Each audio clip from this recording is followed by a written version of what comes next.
Bonjour, nous allons étudier ensemble la première sikha sur Vayakel Pekudei dans Chelek Chaf Aleph de l'écouter sikhot. Rabbi nous dit la chose suivante, Benyan Shemot HaParashot, en ce qui concerne les noms des parashot.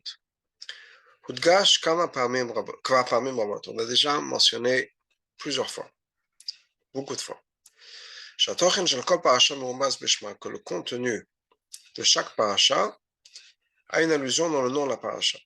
וכן צריך לומר גם פרשת ויקל פקודי, la même chose pour פרשת ויקל פקודי.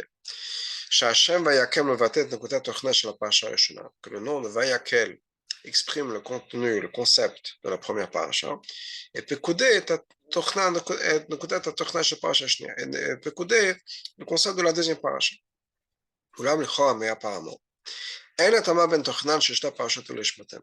Apparemment, il n'y a pas d'accord, si on peut dire, entre le contenu des deux parachutes et les noms. Et Terakel encore plus que ça. Non seulement c'est pas d'accord, il n'y a pas un accord, ça ne correspond pas. Mais en fait, le contenu de chaque paracha a l'air d'être le contraire du nom de la paracha. Quel qu'on va voir plus tard. Vayakel, l'idée de Vayakel, qui fit pshuto pirosha, sifa v'kibbutz. Vayakel, c'est quoi? C'est un rassemblement, réunir. Chez Kama v'Kama Yechidim, on prend plusieurs individus, pratiquement bien plusieurs détails, plusieurs choses, et on les réunit. Attends, la différence entre le mot vayakel et d'autres expressions qui pourraient dire la même chose, la réunion. L'idée qu'ils peuvent de réunir, par exemple, asifa, un rendez-vous, une réunion. Kibbutz, l'ekita, réunir, rassembler, on rassemble des fruits, on va chercher les fruits. Chadome. Tous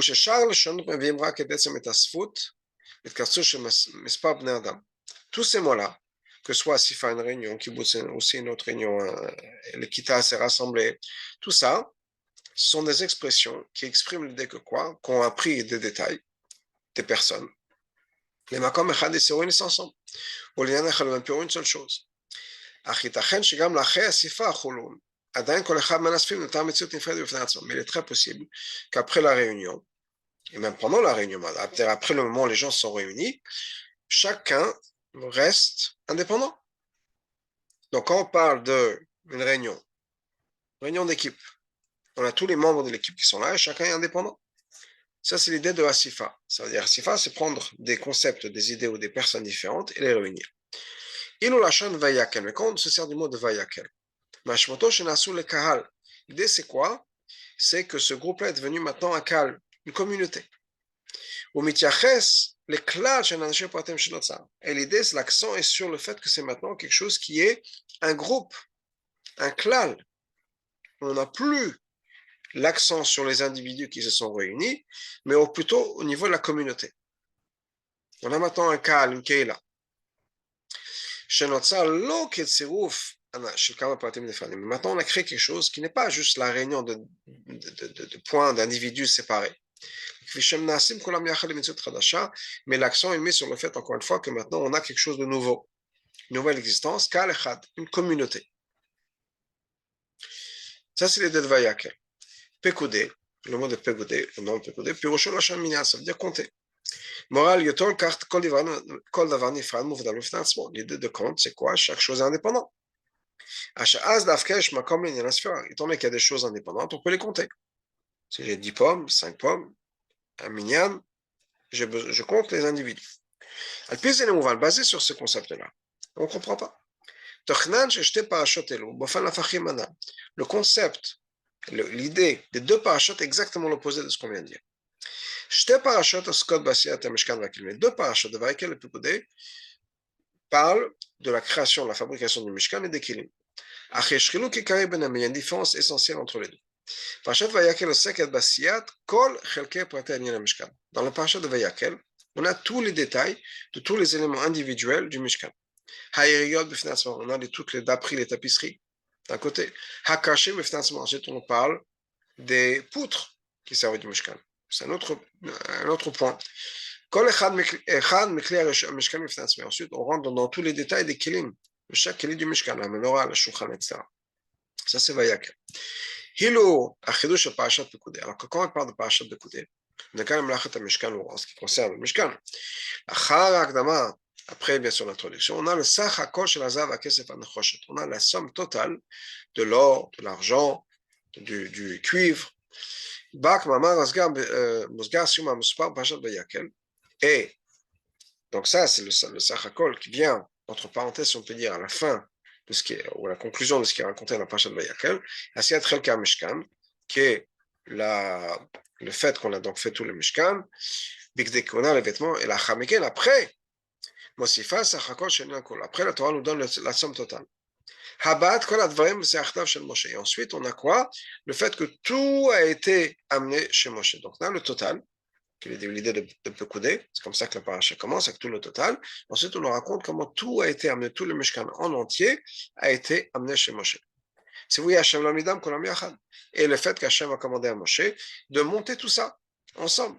Hakamat Mishkan, de mettre, d'établir le Mishkan et tous les instruments, tous les ustensiles. Veille moyen avec ça. Tzivou Yakol Avodatav Shel Mishkan. On a le commandement de toute la avodot qu'il y a dans le Mishkan, tous les travaux qui sont nécessaires pour le Mishkan. On ne parle pas dans les détails, on parle de manière générale. Et la manière dont ça a été fait, effectivement, Hakol Yachad, tout a été mis en place. Hakama Vavodot, le fait que le Mishkan a été construit ensemble, la Avodot, ça, tout ça s'est fait l'idée Moshe par Moshe. Maintenant, on a un Mishkan entier. Kvod Hashem, il est un Mishkan, et l'honneur d'Hachem a rempli le Mishkan. Le fils est basé sur ça. Le concept des parachutes, l'idée des parachutes, de chaque parachute, est exactement l'opposé du nom. Le contenu de Parashat Vayakel, Beyachas le Mishkan, en ce qui concerne le Mishkan, bien sûr, ou pas Techel Mishkan, c'est les détails du Mishkan. Chaque partie du Mishkan, chaque élément du Mishkan, de manière séparée et individuelle. Ce qui n'est pas du tout l'idée de Vayakel, de rassemblement, de groupe, de calme. Au contraire, on rentre dans les détails. Alors que normalement, les détails, c'est Pekoudé. Vayakel, c'est la vision globale, le calme, la communauté. Il est au parachat Pekoudé, alors que dans la parachat Pekoudé, on a justement l'opposé, qui est le klal qui est mis en place. Comment tout le Mishkan est venu, a été réuni, si on peut dire, construit de manière intégrale, de manière uniforme par le Mishkan. Comme on a mis tous ces éléments séparés, on les a réunis comme un seul groupe, qui est l'idée locale, l'idée du Mishkan. La réunion où on est concentré sur l'image générale des choses. Le Mishkan de manière entière. Qui est l'opposé du concept de Pekoudé, qui est encore une fois le compte. Qu'est-ce que ça veut dire un compte? Que chaque élément est compté de par lui-même. Donc on a une chose très intéressante. Vayakel qui est censé mettre l'accent sur l'idée de Kal, le groupe rentre dans les détails, et Pekoudé qui est censé parler des individus, de chaque chose séparée, parle du groupe. Alors, de manière simple, on aurait pu répondre. Quand on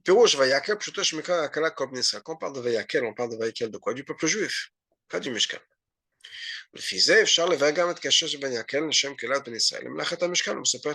Et donc, on peut lier l'idée de Vayakel, de Kal du peuple juif, avec le Mishkan et les détails du Mishkan qui vont être mentionnés dans la paracha. L'idée de Vayakel, que le peuple juif est devenu un seul kahal, une seule communauté, c'est l'introduction à la construction du Mishkan. Afin que le Mishkan soit le Mishkan pour le peuple juif. Hachem a dit qu'ils vont me faire un sanctuaire et je vais résider parmi eux, c'est-à-dire à l'intérieur de chaque juif. Et donc, pour arriver à ça, accomplir que Hachem puisse résider parmi le peuple juif et parmi chaque individu, donc les dons qui ont été faits, et la participation de chaque juif au travail du Mishkan, il faut que l'argent qu'on donne soit quelque chose sur lequel la personne retire son intérêt personnel, si on peut dire, ou son lien personnel à cet argent. On ne peut plus avoir de l'argent qui appartient à des individus. Non seulement ça, ça ne peut même pas être de l'argent qui appartient à des partenaires, c'est-à-dire des individus qui sont devenus maintenant partenaires, qui sont liés dans un projet. Mais il faut que cet argent maintenant appartienne à la communauté. Mammon, c'est pour l'argent de la communauté. Pour que le Mishkan puisse être le Mishkan de la communauté. Si, quand on a construit le Mishkan, on dit, ah oui, effectivement, l'Aaron HaKodesh était sponsorisé par la famille Ben Shetrit. Et la Parochet, c'est la famille Bouzaglou. Et les Krashim, c'est la famille, non, tel et tel nom. C'est plus le Mishkan de la communauté. Pour que ce soit le Mishkan de la communauté, il faut que les gens donnent leur argent. Il a fait qu'on le donne ça à la communauté de manière absolue. Ce n'est plus mon argent, ça devient l'argent de la communauté. Donc, l'introduction à ça, il faut que le peuple juif forme une communauté pour que le Mishkan puisse être le projet de la communauté. Et donc, l'idée de Kal, c'est quoi? C'est le Kal de la communauté. Alors, donc, on a répondu. Effectivement, la condition sine qua non et principale et première de la construction du Mishkan, de l'aboutissement du Mishkan, il est de Kal, effectivement. OK. Maintenant, on n'a toujours pas répondu à Pkoudé. Dans le parachat de Pkoudé, on ne rentre pas dans les détails. Au contraire, même les détails qui sont donnés, les chiffres qui sont donnés sont une somme totale. Ce n'est pas l'or qui était parti pour ci, et l'or qui est parti pour ça, et l'or qui est parti pour ça. Non, c'est tout l'or utilisé, tout l'argent utilisé, sans rentrer dans les détails, alors que l'idée de Pkoudé, encore une fois, c'est les détails. Donc, on n'a toujours pas répondu, même si on peut expliquer que Vayakel, c'est le Vayakel du peuple juif, pas le Vayakel du Mishkan. On n'a toujours pas expliqué le nom de Pekoudé, alors que la page de Pekoudé nous donne, au contraire, cette vision globale de tout ce qui s'est passé. Bémet, et la vérité, le Vayakel, même quand il s'agit de Vayakel, l'explication qu'on a donnée, ce n'est pas une explication suffisante. Étant donné que tout dans la Torah est exact, on comprend que le nom de chaque chose nous exprime le concept. La même chose pour les noms de la parachute. L'idée de Vayakel. Le nom de Vayakel exprime uniquement l'introduction à l'idée principale de la paracha. L'introduction était quoi? Le fait que le peuple juif est devenu un calme. Mais on n'a pas expliqué toute la paracha. Donc de dire qu'effectivement c'est juste le point de départ, ça ne suffit pas. Il faut que ça explique il faut que ça explique aussi le point principal de la paracha. Le point principal de la paracha, c'est tous les détails du Mishkan. Ce n'est pas le fait que le peuple juif était uni. Et donc, on n'a toujours pas vraiment bien expliqué pourquoi cette idée de Vayakel, l'idée de Kal, de groupe, de vision globale des choses, et le nom d'une paracha où on parle des détails individuels de chaque de ça.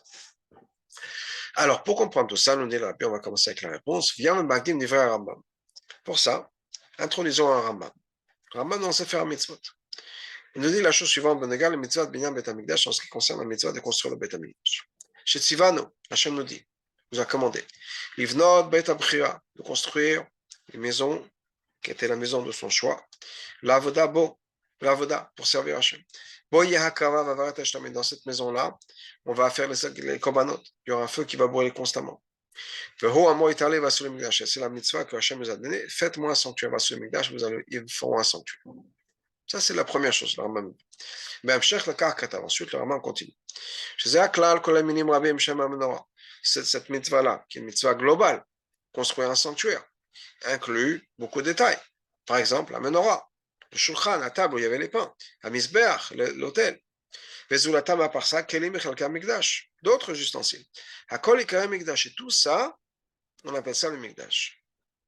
Kva yeched atzivu b'chol chelek v'chelek. Et le Rambam conclut en disant, et on a déjà des commandements individuels pour chaque partie du Mishkan. On a besoin de comprendre. Après que le Rambam nous a dit que les kelim ne sont qu'une partie du Mikdash. Et tout ensemble, avec les kelim, le misbeach et la menorah, etc., tout ça ensemble, on appelle ça le Mikdash. C'est-à-dire que ce sont des détails par rapport au groupe. Ce sont des détails. Il y a une mitzvah de construire le Bet HaMikdash. Et c'est quoi un Bet HaMikdash? Un Bet HaMikdash, c'est d'avoir ces ustensiles, etc. Hanoshem pratim b'toch ce sont des détails qui font partie du klal, qui sont les parties de la mitzvah taseba sur les mikdash.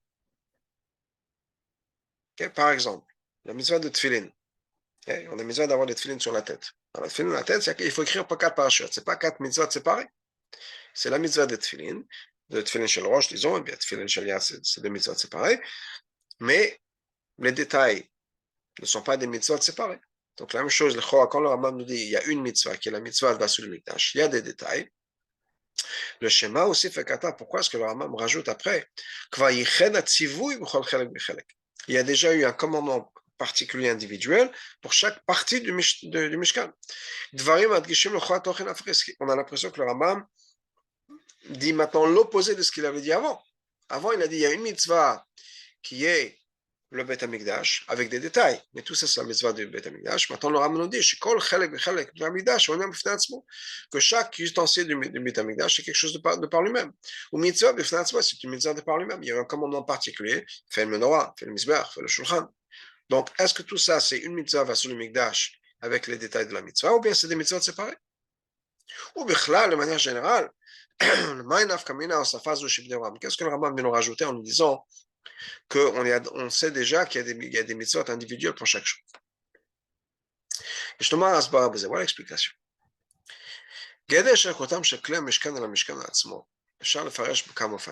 La relation qu'il y a entre les ustensiles du Mishkan et le Mishkan lui-même, on peut expliquer ça de manière différente. 3 manières, le Rambam. Mais et en fait, ça ressemble à la relation qu'il y a entre un klal, un groupe, qui est composé d'éléments individuels. Quelles sont la relation entre le klal et le prat? Et le Rabbi va nous donner des exemples. Comment est-ce qu'on pourrait voir les choses? Aleph. On peut dire que chacun des individus, chaque élément individuel, n'existe pas, n'a pas de metziut, n'est pas important.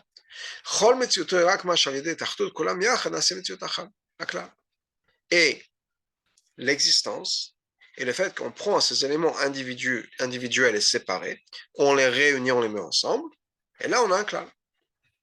Dans d'autres mots, le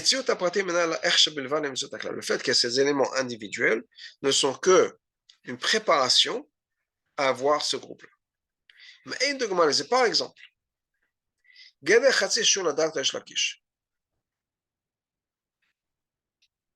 la définition, les paramètres de Chatzishur d'après l'opinion de Resh Lakish. Resh Lakish Rabbi Yochanan. D'après Resh Lakish, Chatzishur mutar min haTorah. Chatzishur, c'est mutar min haTorah. On va continuer, on va comprendre ce que le Rabbi dit. Quand on met ensemble ces deux demi-shiur, on a maintenant une nouvelle existence. À ce moment-là, on a un chidouche, on a un issur de la Torah. Par exemple, il y a un issur de manger quelque chose de pas caché.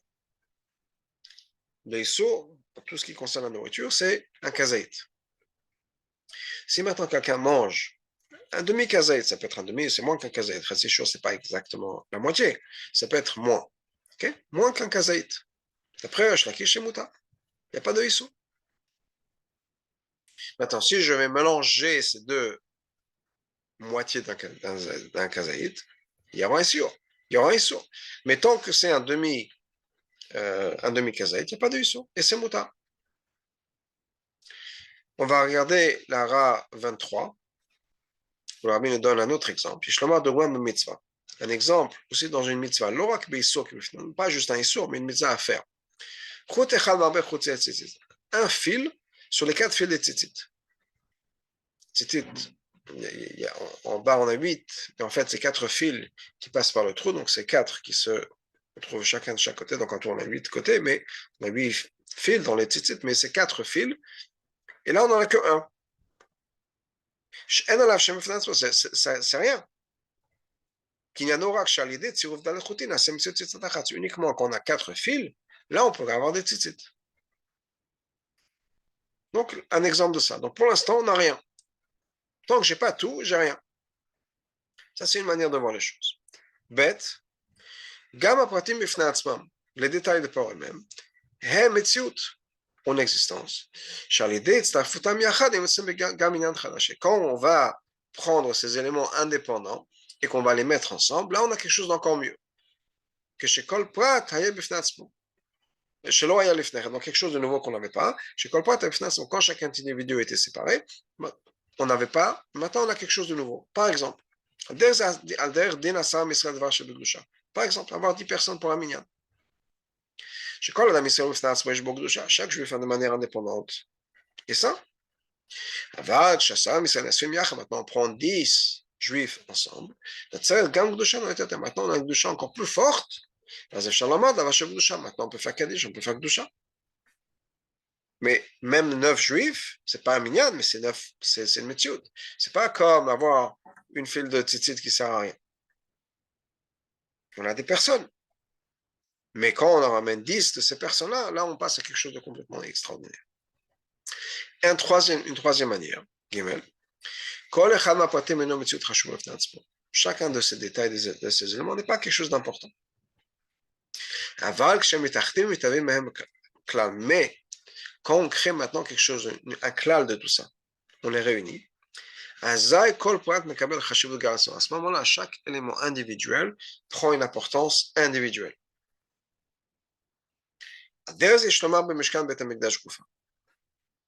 Retournons au Beth Amikdash, au Mishkan. Chatzer, Ohel Moed, Kodesh HaKodashim. Il y a eu la cour. Le Ohel Moed, la tente. Kodesh, le Kodesh HaKodashim. שכל אחד בפני עצמו, chacun individuellement, בטרם קיימת המציאות של המשכן וקדושתו, avant qu'on crée le משכן. כיוון שמציאות קדושת המשכן אינה בעולם, étant donné qu'il n'y a pas encore de מציאות de קדושה dans le משכן, mais אין חלות קדושה לחצר. Donc dans le חצר, dans la cour du בית המקדש ou du משכן, il n'y a rien de ça. אבל לאחר הקמת כל המשכן והמקדש, une fois qu'on a construit tout le משכן, ou bien qu'on a construit le מקדש, חלה קדושה לכל חלקי הפרטים. À ce moment-là, il y a une קדושה sur chaque élément individuel, החצר, לאוהל מועד, קודש הקודשים. נוסף על הקדושה הכללית במשכן ומקדש, à part la קדושה générale du משכן et du מקדש. Donc par exemple, je pense que c'est pour ça que le rabbi prend cet exemple de la cour. Le peuple juif est dans le désert. Il commence à mettre le Mishkan. Disons qu'il commence avec le paramètre, qui sont les choses qui vont déterminer l'endroit du Mishkan. Il n'y a pas de Kedusha. C'est pas un endroit ça. Une fois qu'on a tout installé, tout est mis en place, là, même cet endroit-là reçoit une Kedusha.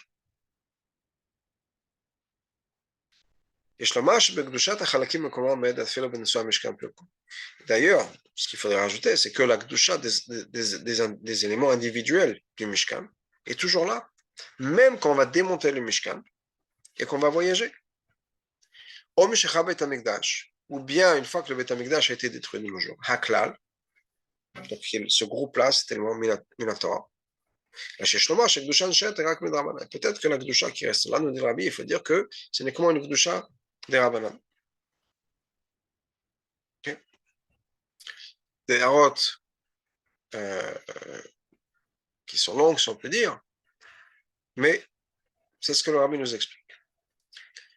Mais donc on peut dire la même chose par rapport au kelim du Mishkan. Au départ, au départ, quand on a construit ces éléments individuels, c'est-à-dire on a maintenant le Tzalel Oliav, on construit le Mishkan, on a dans les entrepôts, si on peut dire, du peuple juif, on a une menorah, on a un shulchan, on a les krashim, etc. Elle même chose, il n'y a aucune importance de tout ça, il n'y a aucune kedusha. Une fois qu'on a fini tous les kelim, ou bien une fois qu'on a établi, construit le Mishkan, qu'on a ramené tous les kelim, bon, par la première fois, maintenant on a un Mishkan. Maintenant on a un Mishkan. ונקרא מקדש, אתה נורא קונה כי אין endroit ça. אבל גם אז הם מקבלים מידע של חשופתים. Maintenant, ces éléments-là n'ont pas de קדושה individuelle. הם רק על דרך חלקי גוף הבניין. Ce sont des éléments qui font partie de la construction du בית המקדש, du משכן. car שהמשכן והעירות, partie des poutres du משכן, les tapisseries, etc. כשם שלו אינם אלא חלקים מקימים את המשכן. Donc, de la même manière que tout ça, ce sont que des éléments qui vont faire partie de la construction du Mishkan même. Même chose par rapport aux kelim aussi. Les ustensiles, la menorah, etc. C'est dans d'autres mots. Geder Mishkan, c'est quoi le concept de Mishkan? C'est que il y a les poutres, il y a les tapisseries, il y a les socles, etc. Un shulchan, la table, la menorah, les misbech. De la même manière que les poutres, les tapisseries, etc., les socles, ne sont qu'une partie de la construction du Mishkan. Car de la même manière, les kelim n'ont pas d'importance pour eux-mêmes.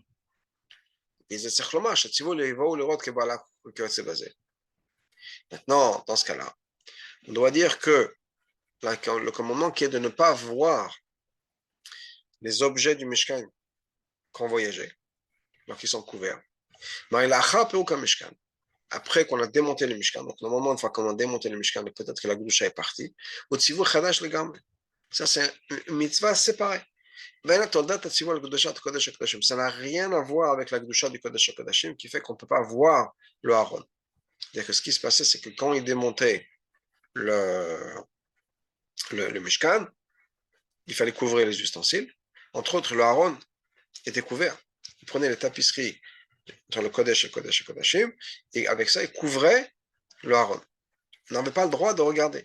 Mais le Rabbi nous dit, c'est pas parce qu'il y avait la Gdusha du Kodesh HaKodashim. Non, c'est indigne par lui-même. Parce que une fois qu'on a démonté le Mishkan, d'après encore une fois cette perspective, qui est que chaque individu, chaque chose individuelle n'a pas de Gdusha, dans ce cas, une fois qu'on a démonté le Mishkan, il n'y a plus de Gdusha. C'est comme les tzitzit, une fois qu'on a séparé les tzitzit, les quatre, on a pris chaque fil séparé, c'est plus des tzitzit. Donc ça, c'est une manière de voir les choses. Ou bien, bête, à kelim, on peut dire que non. Les kelim ont chashuvut par eux-mêmes. Avant même d'avoir le Mishkan. Ça, c'est d'après le deuxième Geder. Le Rabbi dit que c'est comme un minyan. On a 9 juifs, c'est quelque chose de chashou.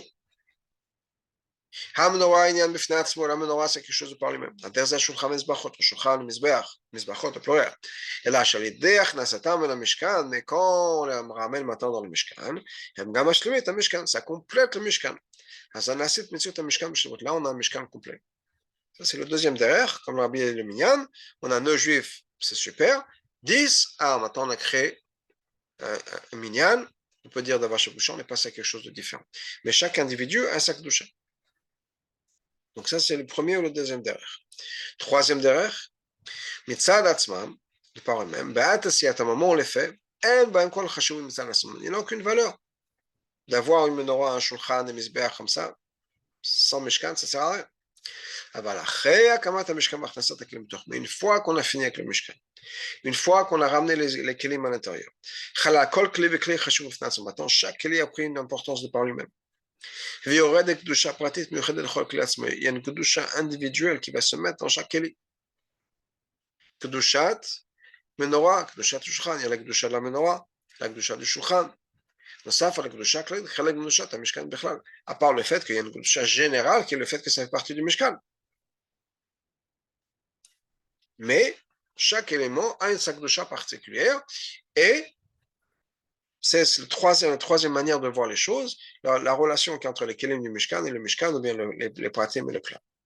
On a vu 3 manières de voir les choses et les 3 sont possibles par rapport aux ustensiles du Mishkan et le Mishkan, le Beth Amikdash.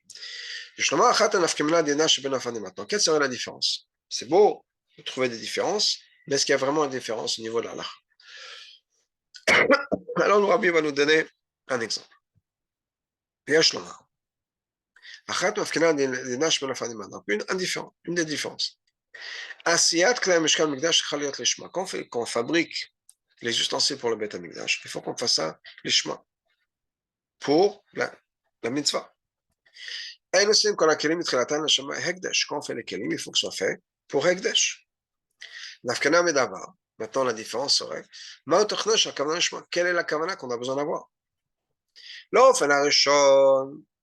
D'après la première manière de voir les choses, que les kelim ne sont qu'une partie du Mishkan. Quand on les fait pour le Mishkan, on les fait ayant en tête que je fais ça pour le Shem de Shata Mishkan. Parce que les kelim individuellement n'ont aucune valeur. Sont pénibles. L'ofen hachani, d'après la deuxième manière, que chaque keli a une chashut de par lui-même. Gam peter miyasu el mishkan, avant même qu'il fasse partie du mishkan. Mais la menorah c'est important, le misbah c'est important, le shulchan c'est important. Hakavana l'ishma, dans ce cas-là, quand je fais l'ishma, b'shem asiyat hakeli, au moment où je vais faire le keli, tzricha liyot l'shem kedushat hapratit. Il faut que ce soit fait pour la kedusha individuelle de cet objet-là. Chez le klisé, menorah, shulchan, etc. L'ofen hashlishi, d'après la troisième manière. Hare machar shebasiyat hakeli machnasatam le mishkan. Une fois qu'on a fait les kelim et qu'on les a rentrés les mishkan dans le mishkan, on n'a pas juste la kedusha klali, le fait que ça soit des éléments qui font partie du mishkan. Dans le kedusha, il y a une kedusha pour cet objet individuellement. C'est-à-dire dans ce cas que quand je fais ce kelim, j'ai besoin d'avoir en tête deux choses. Les shema, les shem mitzvah, kedusha mishkan. J'ai besoin d'avoir un shema pour la mitzvah de faire le mishkan. Et les chemins pratiques, ensuite, les chemins pratiques, le schéma quel est pratique pour cet objet-là particulier. Donc, il y a une nafkamina au niveau de la kamana. Dans la Ra 43, le rabbi nous dit une autre nafkamina. Il y a une autre nafkamina serait au moment où on va établir le mishkan, ou bien au moment où on va fabriquer ces ustensiles. Pourquoi? On ne construit pas le Beth Amikdash pendant la nuit, je l'ai marqué, comme c'est marqué dans le Passouk, ou Biyom Ekim Beth Mishkan, le jour où on monte le Mishkan, Biyom Ekim on monte le Mishkan, dans le jour et pas dans la nuit. Alors, sauf la parenthèse, Im Gama Kelim Bedine, est-ce que ça inclut les Kelim? Là, on fait la bête, d'après la deuxième manière que les Kelim ont leur importance individuellement, ça ne fait pas partie de ça. La fabrication des kelim ne fait pas partie de la fabrication du mishkan, ça est individuellement. Je saute quelques lignes de parenthèse pour revenir à ma chaîne Ken, alors que d'après la première ou la troisième opinion, la construction des kelim fait partie, il y a une différence entre la première et la troisième manière, mais ça fait partie du mishkan de manière générale. Dans ce cas-là, on ne peut pas construire, fabriquer ces kelim pendant la nuit. Okay. Alors, on retourne dans le texte. Apaiser, je t'en ai basé sur ça. Donc, maintenant qu'on a expliqué les trois manières, les différences, ce que le Rambam vient nous rajouter. Après avoir écrit que tout ça, Shulchan, la Menorah, ce sont des éléments, des composants du Mishkan. Et tout ça ensemble, on appelle ça le Mikdash. Ensuite, le Rambam nous rajoute qu'on a déjà eu un commandement particulier individuel pour chaque partie du Mishkan, chaque ustensile. Ça va nous apprendre. Bien qu'il y a un klal, va sur le Mikdash, vêtement sanctuaire, et qui est collé minimum, qui inclut beaucoup de choses. C'est-à-dire que sur le Mikdash, ça veut dire qu'on va faire un Mikdash qui va inclure des ustensiles. Mais, étant donné qu'il y a un commandement particulier qu'on trouve dans la Torah sur chaque ustensile, maintenant, il va y avoir une kedusha particulière sur chaque keli une fois qu'on a fini toute la construction du Mishkan. Et ça, c'est la troisième manière de voir les choses.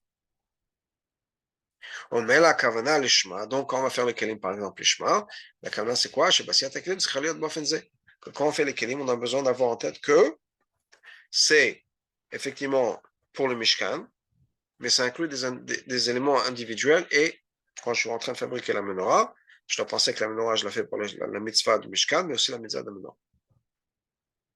Maintenant qu'on a expliqué ça, on va pouvoir revenir au nom de Vayakel le Pekudé. Et ça, c'est le remez dans le nom de Vayakel. Le paracha, qui est le nom qu'on a donné à la paracha, qui parle de tous les éléments du Mishkan. On avait posé la question, on parle des éléments individuels. Pourquoi est-ce qu'on parle de Kal? Vayakel nous montre comment est-ce que les kelim ont été faits. C'est-à-dire, que quand on a fabriqué le Mishkan, et tous les kelim qui font partie du Mishkan, c'est fait d'une manière de vayakel, c'est-à-dire, même si effectivement, chaque keli, chaque élément du Mishkan, il y a une mitzvah particulière, c'est marqué Vayas, il a fait, etc. Mais quand on a fait tout ça, c'est pas juste chaque chose de manière individuelle. Mais c'était de manière globale. C'était prendre tous ces éléments-là et de tout ça faire un seul Mishkan, un seul groupe. Tamadavar a raison. Tant qu'on n'a pas de Mishkan, chaque est séparé, n'a aucune importance. L'importance que chaque Keli a, c'est parce que c'est un élément, un des éléments du Mishkan. Et c'est pour ça que Vayakel, l'idée de Vayakel, c'est quoi? C'est le groupe. Parce que tous ces éléments individuels dont on parle, on a besoin de mettre l'accent sur le fait que tout ça, ça fait partie de la construction du Mishkan, ça fait partie de la mitzvah Basuni.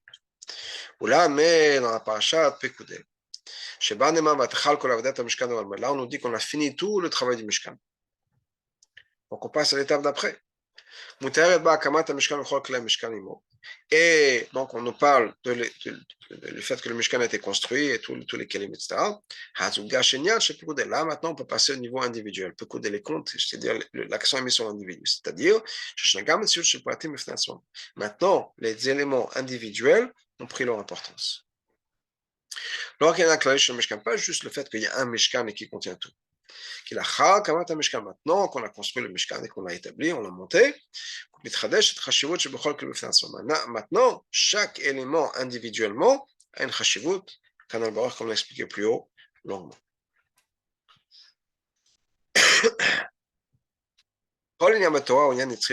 Chaque chose dans la Torah est éternelle et a une leçon éternelle. Certainement, quand il s'agit du Mishkan, qui est là où Hachem va résider, quand Hachem a dit Betocham, il va résider parmi nous, Betoch Kol Echad Vechad, Israël, Hachem va résider à l'intérieur de chaque juif. Donc on comprend que cette idée-là de Vayakel et Pekudesh, bien Mishkan, qui sont dans la construction de Mishkan, on le retrouve aussi dans cette minda de Shachat et Betocham, Hachem dit je vais résider parmi eux, Nagal Israël en ce qui concerne le peuple juif.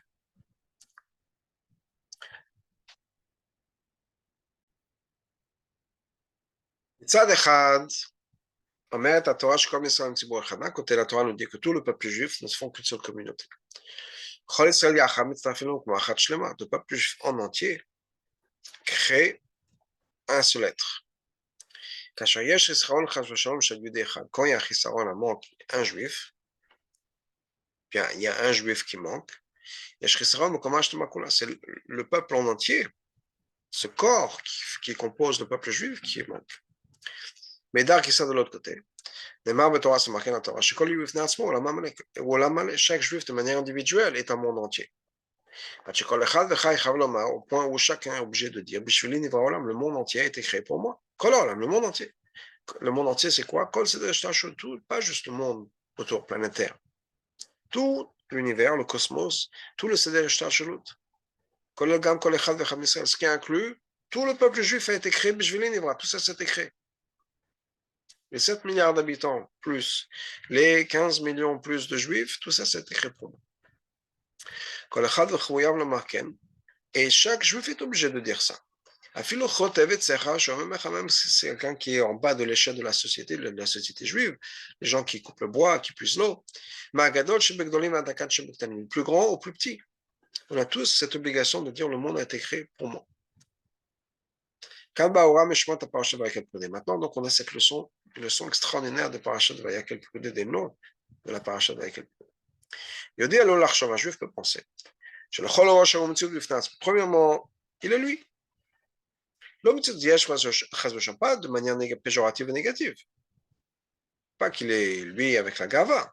Mais il est un juif, Ben Israël, il fait partie du peuple juif. Eved Melech Melech, le serviteur du roi et lui-même le roi, si on peut dire.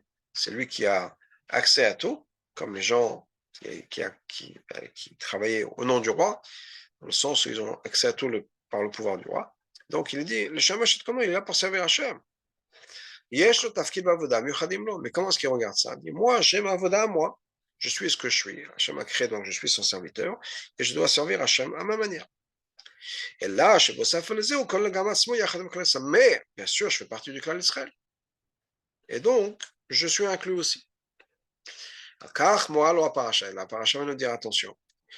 Chez Basiat, Kli Mishkan, qu'on a construit les ustensiles du Mishkan, c'est vrai que chaque kli est créé de manière indépendante. À chaque fois que c'est marqué dans la Torah, il a fait ça, il a fait ça, il a fait ça, chaque chose de manière indépendante. Qui venait dire que, effectivement, chaque kli a ses qualités, il n'y a pas de souci. Mais comme la Torah, la Torah, nous dit la Torah, attention, c'est Vayakel. C'est-à-dire, quelle est leur existence, quelle est leur raison d'être, la validité de leur existence. C'est que tout ça, ce sont des éléments qui font partie du Mishkan. La même chose par rapport à nous. C'est quoi le début, le fondement de manière dont moi je dois me regarder? Le Chol Rosh, premièrement, je dois m'inclure avec le reste du peuple juif. Je fais partie du calme. L'essentiel de mon existence est que le fait que je fasse partie du calme, de la communauté du peuple juif.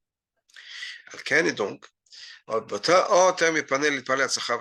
même que je pense à prier pour mes besoins personnels, chez Mitzvah Taseh la Torah, c'est une mitzvah la Torah de prier pour mes besoins. Mitzvah Taseh de Tfilah, la mitzvah de Tfilah. Hachem veut que je demande mes besoins personnels. Mais avant même ça, il a besoin de s'inclure avec le peuple juif. La mirate en disant,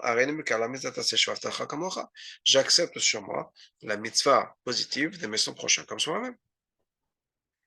Même au moment de la tfila, c'est marqué ne te sépare pas de la communauté. Même compris, on ne dit pas ça au singulier. Kadam Makesh Rakavasmon comme pour une personne qui ne prie que pour lui-même. On dit au pluriel. Donne-nous, accorde-nous, achivez-nous, avez-nous, fais-nous revenir. Mais au pluriel. Toutes les brachot, avou kol Israël, on prie pour le peuple juif en entier. Donc on doit absolument se voir comme faisant partie de la communauté, une partie intégrale de la communauté. Pas après, mais en premier. Mon identité commence par le fait que je fais partie de cette communauté, de faire partie du peuple juif. Mais d'arquer de l'autre côté. Quand une personne est impliquée avec le travail pour la communauté, il pourrait penser qu'un service particulier, c'est pas quelque chose dont il va bénéficier lui-même de manière personnelle. Mon bénéfice personnel, c'est quand je travaille pour moi. Mais pour le bénéfice de la communauté, je mets de côté mon bénéfice personnel, mon intérêt personnel, je me sacrifie pour la communauté. C'est-à-dire qu'une personne se dit, bon, si je veux étudier, par exemple, étudier dans la Torah, oui, j'ai besoin d'un certain nombre d'heures par jour. Maintenant, je suis prêt à mettre de côté mon bénéfice et mon étude de la Torah pour la communauté. On a besoin de gens qui vont aider. Et donc, je mets de côté tout ça pour le bénéfice de la communauté. Mais j'ai perdu. J'aurais pu étudier, j'aurais pu prier longuement, j'aurais pu travailler sur moi, quelle que soit la chose. Sur ça, on dit non, au contraire. La manière dont le Mishkan va être construit, établi pour le peuple juif, c'est d'une manière de pécoudé. C'est de quoi pécoudé? Chaque un de ces kelim, a été compté et a reçu une importance de manière séparée individuelle.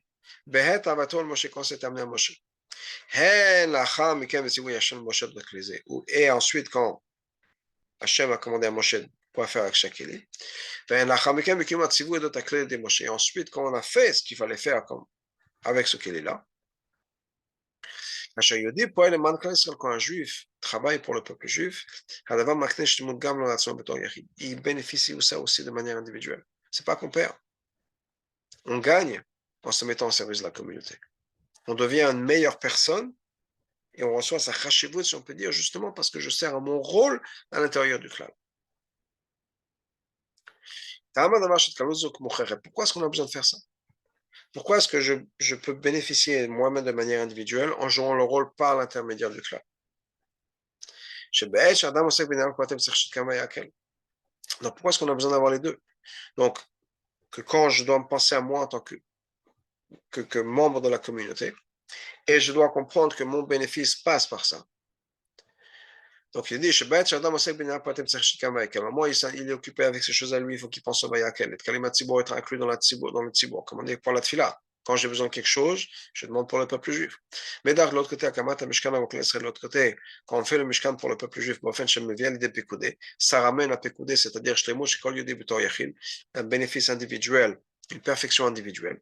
Donc on a le fait que je dois m'inclure dans la communauté en même temps, il y a le moi-même qui bénéficie, qui baisse à mettre le je chez bon, parce que chez un juif, en fait, ces deux idées de Vayakel et le Pekoudé qu'on a à l'intérieur, Chadem ne font que un. Parce que je suis et je joue un rôle, on va expliquer ça, par le fait que je fais partie de la communauté. C'est pour ça que de manière générale, dans presque tous les cas, dans la grande majorité des années, Parashat Vayakel Pekoudé Mechubot, Vayakel Pekoudé, c'est toujours ensemble. Ça veut dire qu'en fait, ça devient une seule paracha, un seul message. De manière révélée, au niveau de ce qui sont pédales superficiels de révéler. L'individu et le groupe apparaissent être en contradiction l'un avec l'autre. C'est l'un ou l'autre. Al-Kol Panim, ou bien c'est deux manières de se parfaire. La reine, donc quand on parle du bénéfice de la communauté, ça enlève de l'importance de l'individu. Plus on va se tourner vers l'accent mis sur l'individu, ça enlève du bénéfice de la communauté.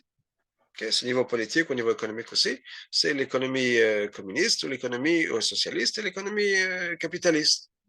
Est-ce que c'est chacun pour soi et j'oublie les autres? Ou bien si je pense à tout le monde, dans ce cas-là, qu'est-ce qui se passe avec moi? Mais en fait, si on regarde au plus profond de la personne, on fait tous partie de un seul, de un. Et on est tous les enfants d'Hachem. Et la même chose, ça vient de l'essence même d'Hachem.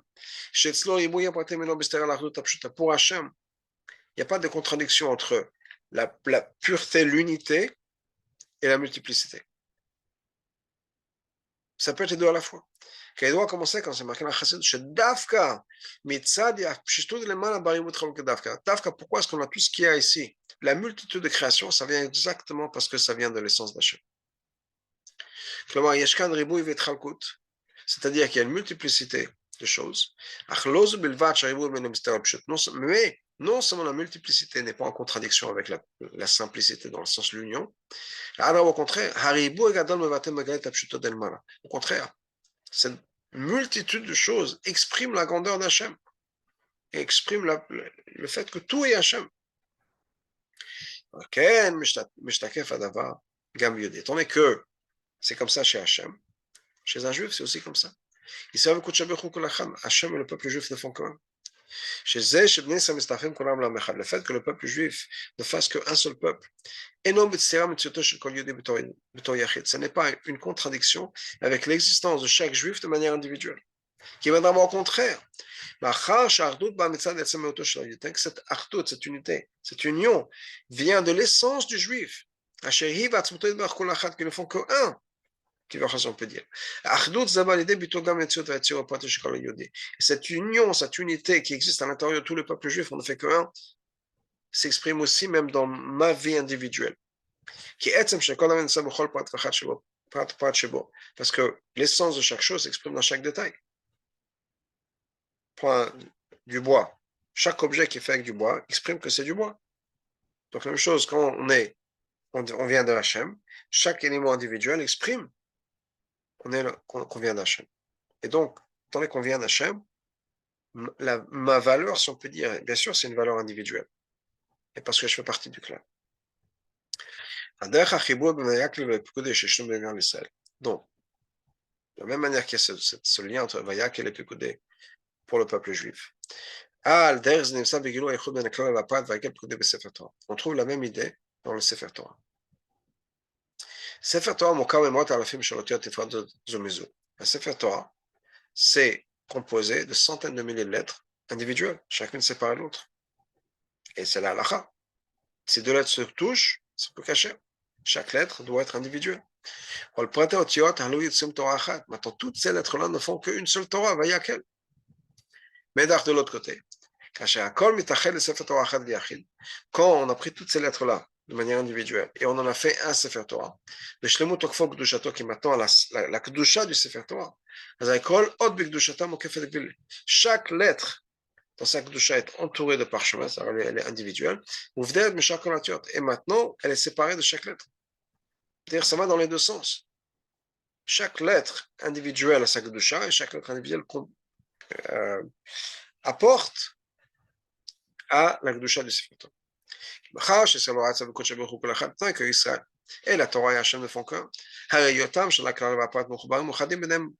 fait que le klal et le prat sont unis, liés, on voit ça dans Sefer Torah aussi. Le fait qu'il y a ces deux, cette réflexion-là, c'est vrai pour Hachem dans le monde à travers la création, c'est vrai à l'intérieur du peuple juif, c'est vrai dans Sefer Torah. Ça, c'est une leçon. Ça nous donne aussi la possibilité de le faire, qu'on apprend des parachutes de Vaïkel Podé, qui est de rajouter encore plus dans l'union du peuple juif. Et en plus de quelque chose qui était dont la Bible parlait à l'époque c'est une sikha qui était le Tafshimem, Bet, l'idée c'est que chaque juif ait une lettre dans un des Sefer Torah pour le peuple juif. Et ça a été fait pour unir justement le peuple juif. Dans ce cas-là, qu'est-ce qui se passe quand chaque juif achète une lettre, participe à un Sefer Torah Klalim, dont Rabbi avait parlé en Tafshimem Bet, qu'est-ce qui se passe? D'abord, ça montre le lien entre chaque juif et la Torah. Le fait qu'il est inclus donc justement dans le Sefer Torah par sa lettre. Et ça exprime aussi l'idée de l'union du peuple juif. Que tout le monde est uni avec une vraie union par l'intermédiaire de la Torah, et la Torah c'est vrai et c'est éternel. Donc c'est une union qui va être une union vraie et éternelle. L'idée c'est par ça, on va pouvoir faire en sorte que la Goula vienne encore plus rapidement. Ce sera une Goula individuelle. Hachem prend par la main chaque juif de manière individuelle. Vous allez être rassemblés un par un. En même temps, ça va être une Géoula complète, globale. Une grande communauté, un grand groupe va revenir. Mamash.